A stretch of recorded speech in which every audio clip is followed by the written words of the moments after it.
Well done. Acompanha bem Pakovski, entra.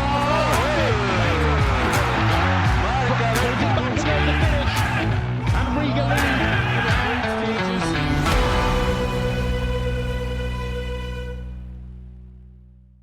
Welcome to the Latvian Football Podcast, where today we're going to talk about the national team during the EURO2024 qualifiers, as well as discuss the draw for Champions League and the UEFA Conference League, which happened earlier today and that we're very excited for.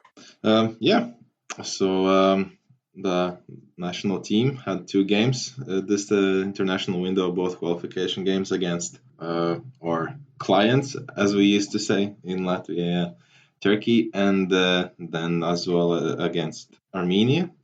Very frustrating two games from our side, because they didn't necessarily play bad, especially against Turkey, and as it seems to be the case with them, we can get points off of them, but I was there in the stands with the fans jumping up and down, cheering on, singing all the songs, and can't even describe the levels of emotions that went on during the 2 minutes when we tied the game during the added time, and it was also towards the end of the added time, and it was just such a high, such euphoria and excitement. Everything was amazing at that minute, and then the sudden drop-off, it was just the roller coaster of emotions was just too steep in this case when we conceded and ended up losing the game. Very frustrating way, because we were so good.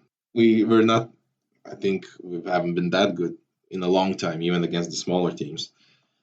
And just very depressing. And then the second game was just, again, could have taken points, but yeah.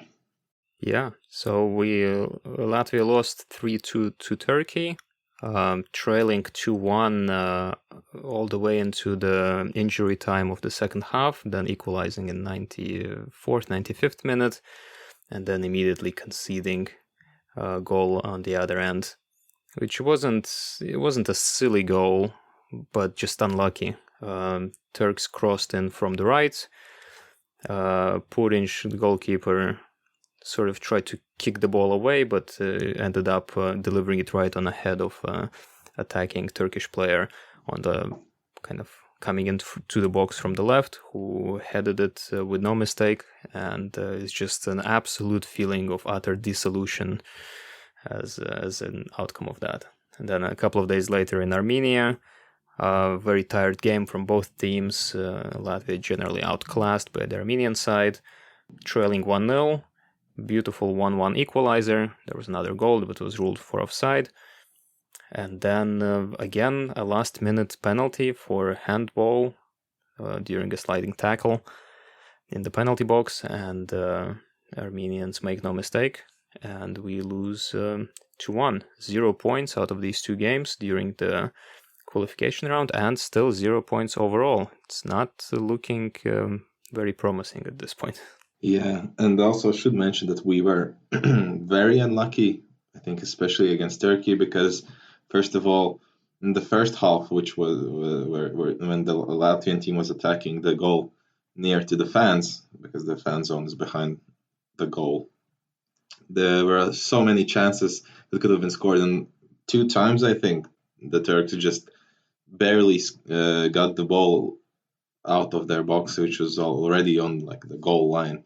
So we were very close to goals in the first half already, and then in the second half, there's a very high chance that we scored a goal, which was deemed as not a goal from VAR, but it's not really like a goal line technology, so can't tell for sure.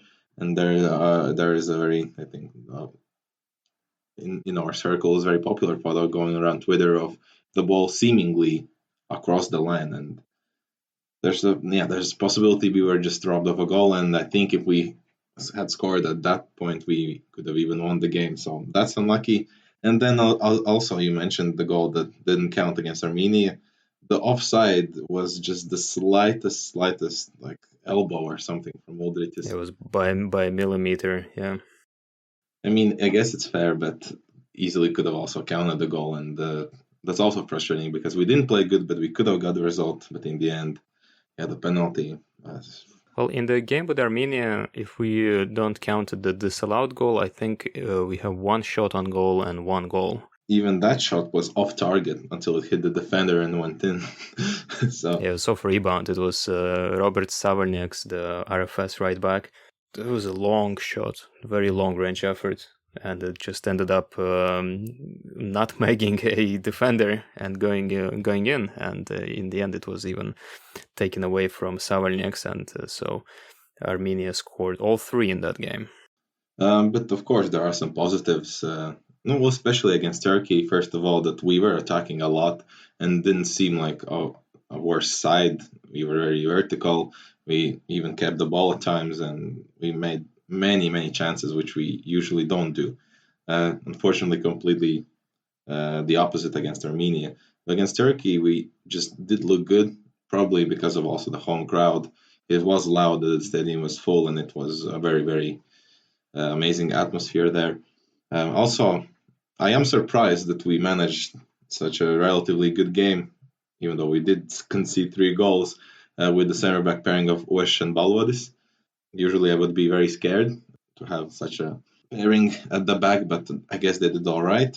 Balvadis looked much more confident than in his previous 2 games that he had the chance to play in for the national team. And also I like that we actually tried some new players for a change. Purinc in goal in both games.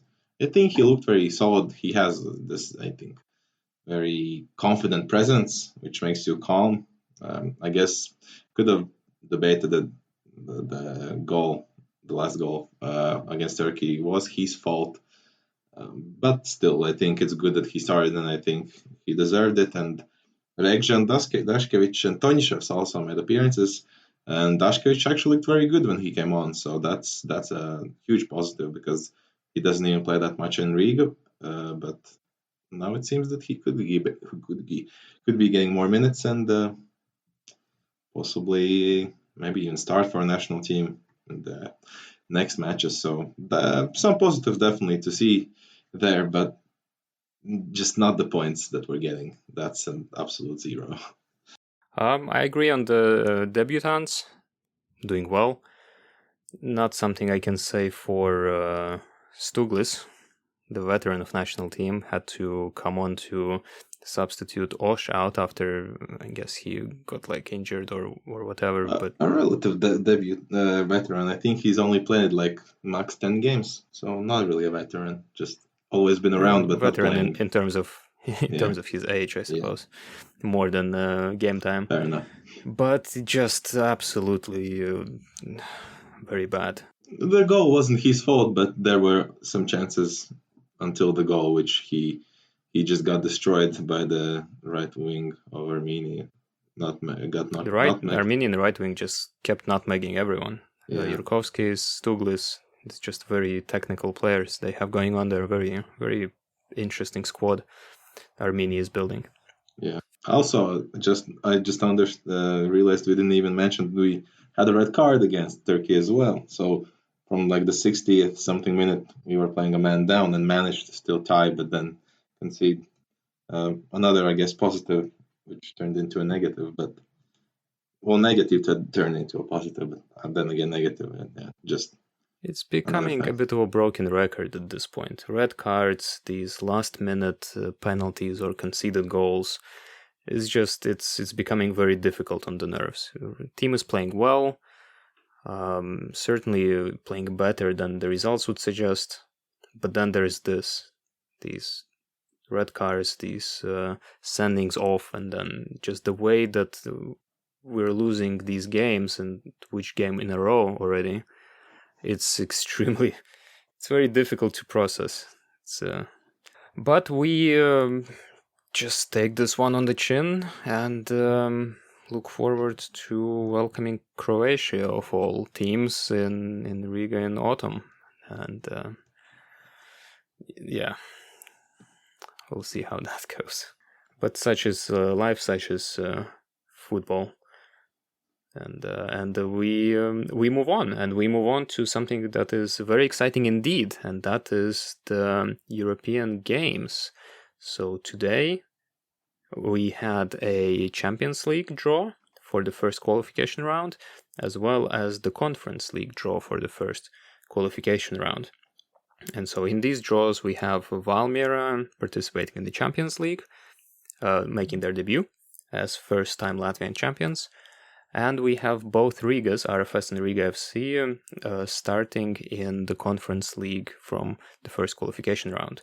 Auda as cup winners starting from second, and they will be drawn probably by the time this podcast is released.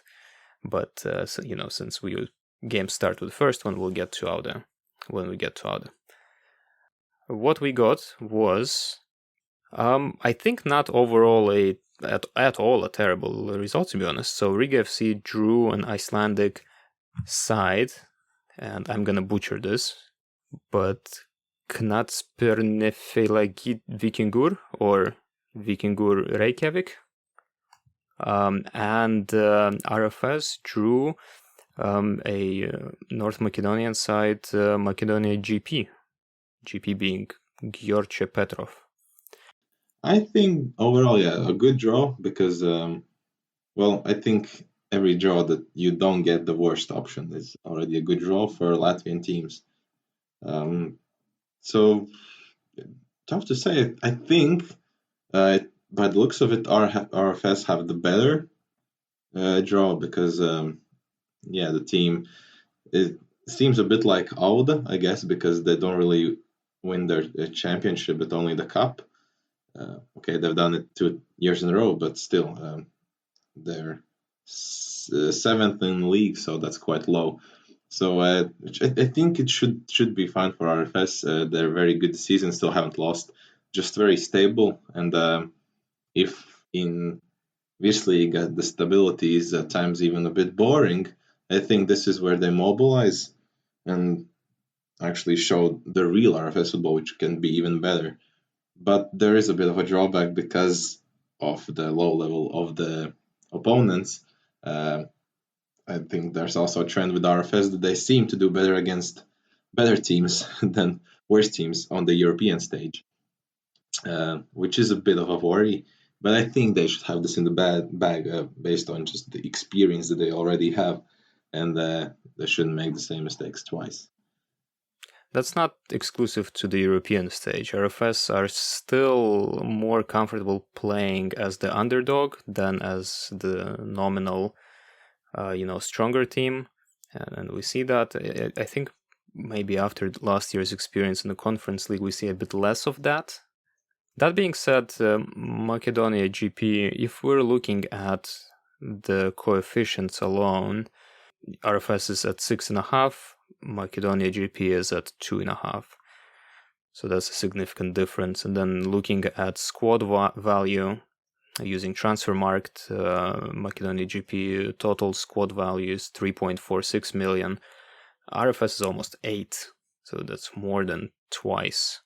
So I think even in the case if RFS do manage to underestimate this team or kind of take it easy and have one of those games that like they have with Supernova time to time, I think they should still have no trouble going through to second round, where they are also one of the seeded teams. So I do agree, especially because there is 2 games that sort of have the safety net, and they should have this in the bag.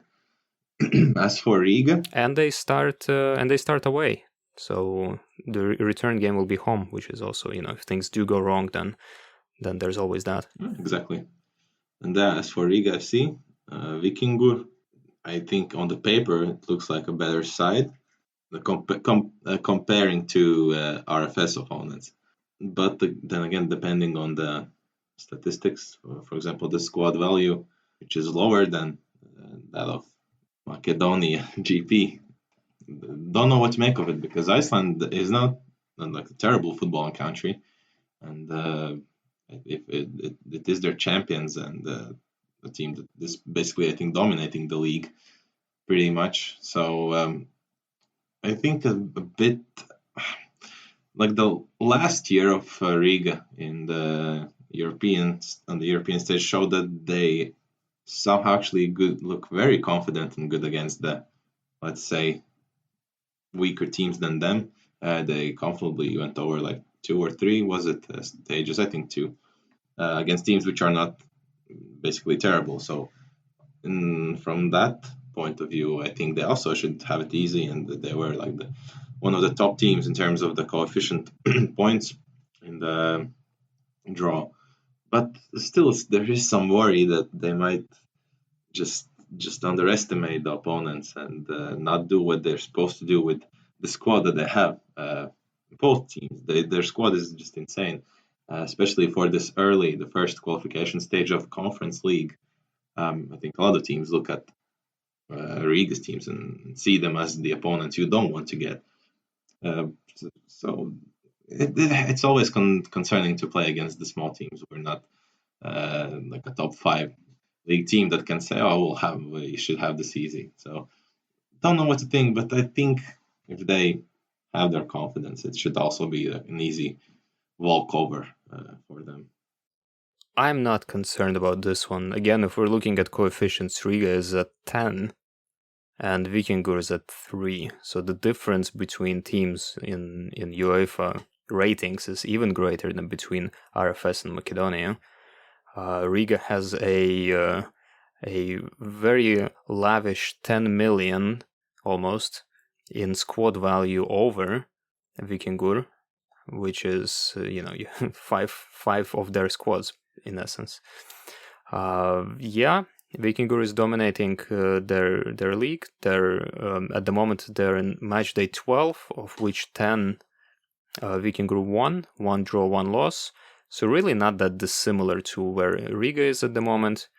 They're 6-time national champions, 4-time cup winners, and last year they did make it to qualification round 3, which is a little bit of a concern, because it's okay. A team might get lucky in round 1, maybe in round 2, but it's difficult to get through round 2. Essentially, is what I'm trying to say. If you don't have something to you, right? They have 4 national team players there, and they have a long-serving coach.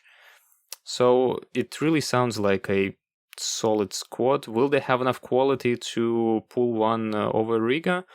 I don't think so, honestly. Riga is just if they even go the whole Galacticos route and just play 11 individual players, that those 11 individual players should have enough quality to overcome a team such as Víkingur. But that being said, we don't really know anything about them. I think I certainly don't, and it will be exciting to see how it goes. Unlike RFS, Riga will start this matchup at home, and the return game will be in Iceland. So very, very key for Riga to kind of do what they did to Dundee. No, it wasn't Dundee. Derry City last year, and just get a comfortable lead secured in the home leg. I do agree. Yeah, they should just have it easy in the first game, and then have this sort of safety net for the second game. If they do that, then they should be fine. And realistically, I think from Riga we can expect like round 3 of the qualifications, because they're also going to be seeded the next one, and also probably going to get a very winnable team. And I think from both teams we can expect at least round 2 or 3, and if both manage the third round, then it could be looking very good for the Latvian teams, and then the Conference League qualification, and maybe at least one will get through, but you never know. Yeah, exactly. And then let's move on to the Champions League, where we are represented by Valmiera FC, who drew NK Olimpija Ljubljana from Slovenia as their opponents. Yeah, not an unfamiliar team for the Latvian football. They have played already against RFS in previous, I think, Europa League qualifications when there wasn't a conference league yet. Latvian player Vitalijs Maksimenko used to play for them. So not an unfamiliar team, but the question is, how will Valmiera do against them? Again, not the worst draw at all. They could have gotten worse. But I think it is a relatively good team with some quality. And this one I am concerned for objectively, I'd say. Because Valmiera this season, if it was Valmiera last season with the squad that they had, I honestly wouldn't have no worries. I think they could have it. And if they get over the first qualification round of Champions League, it's pretty much guaranteed at least Conference League group stages. Should be at least.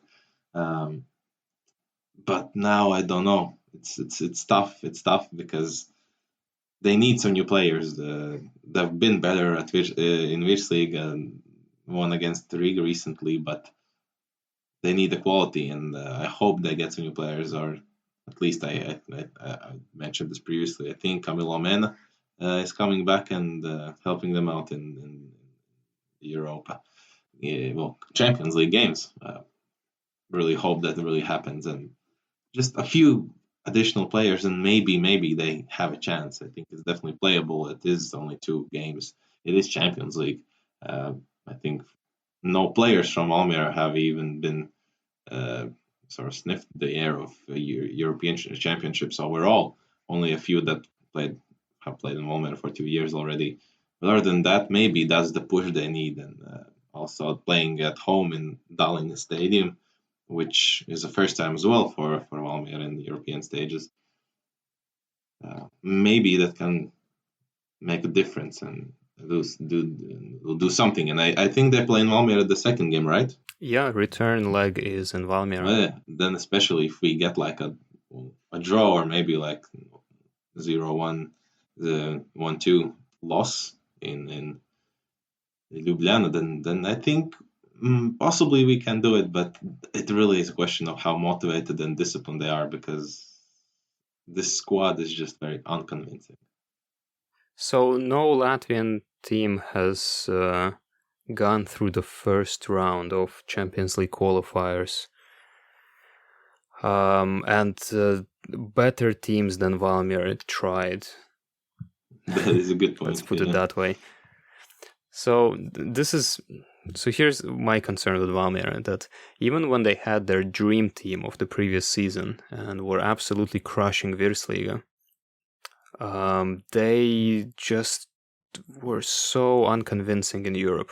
Even with that team, they dropped out of the Conference League in second qualifying round, and they started from second qualifying round.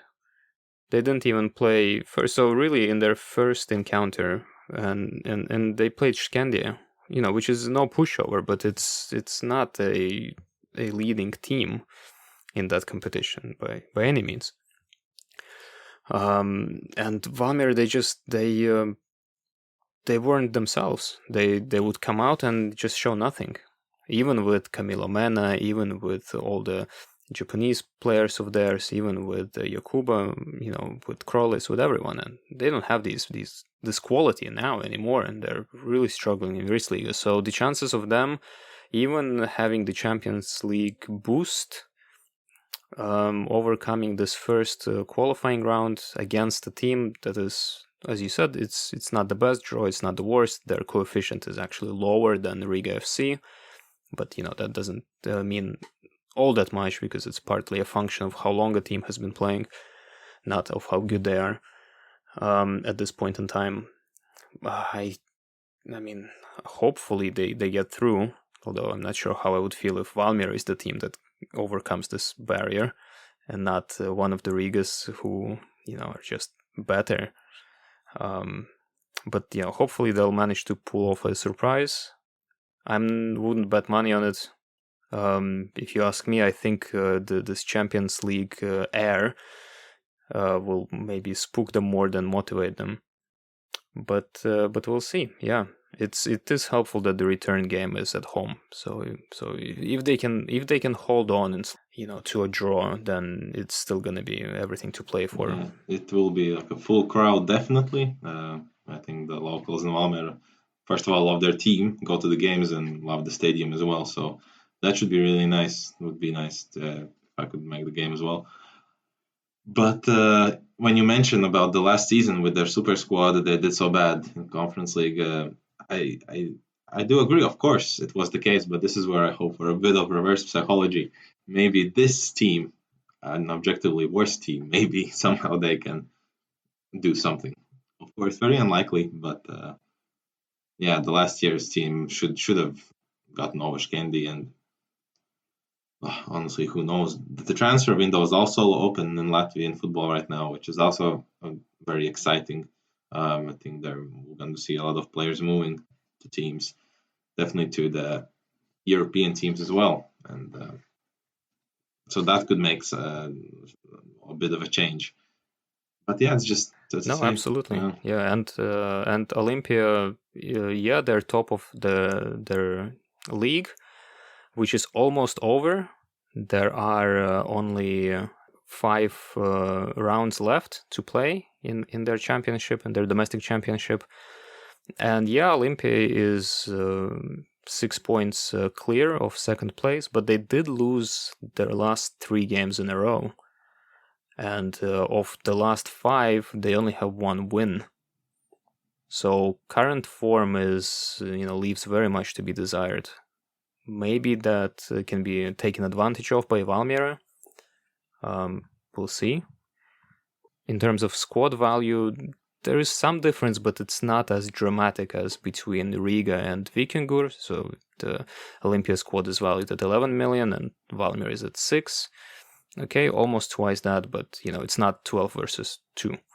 So there is, there are redeeming qualities to this draw. We just need to see if Valmiera is able to take advantage of them.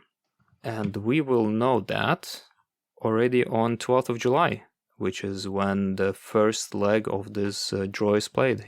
Yeah, I think there's nothing to add to that.